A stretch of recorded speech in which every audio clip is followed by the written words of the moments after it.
साल का बजट और यह है पिछले साल का बजट। इस साल का जो एस्टिमेटेड है, यानी आपने जो अनुमान लगाया है, वो अगले साल एक्चुअल हो जाएगा। यानी पिछले साल जो अनुमान लगाए थे वो इसमें एक्चुअल हो गया है इस साल। उसमें तो आप नहीं झूठ बोलेंगे। यानी 2026-27 में जो नंबर आप अभी मुझे बता रहे हो 25-26 का, वो नंबर एक्चुअल हो गया है। तो सर, आप ही के बात को आगे बढ़ाते हुए अगर 2025-26 के एक्चुअल नंबर को हम लेते हैं तो एक्चुअल रेवेन्यू क्या बताया गया था पिछले साल? 3,17,000 करोड़।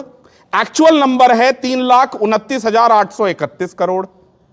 ये इन्हीं का है, बिहार सरकार का डेटा है। और इस साल ये बता रहे हैं कि 3,47,752 करोड़ का इन्होंने बजट पेश किया है और उसकी वृद्धि बता रहे हैं कि 11 से 12% है। सॉरी सर, माननीय वित्त मंत्री जी, रॉन्ग है आप।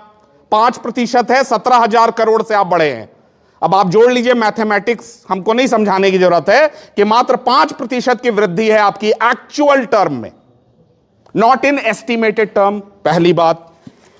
दूसरी बात देखिए कि कितना इंपॉर्टेंट है ये। पिछले साल जब चुनाव चल रहा था बिहार विधानसभा का, तो ये नंबर मार्केट में फ्लोट हो रहा था कि 4,07,000 करोड़ का लोन है बिहार पर।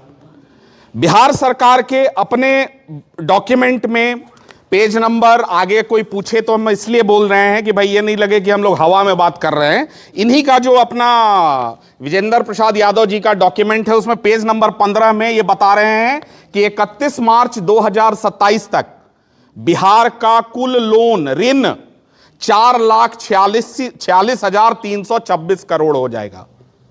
अब आप समझिए कि बिहार में 3,47,000 इन्हीं का फिगर हम मान लेते हैं, तो उसमें 4,26,326 करोड़ का लोन आउटस्टैंडिंग रहेगा 31 मार्च 2027 तक। यह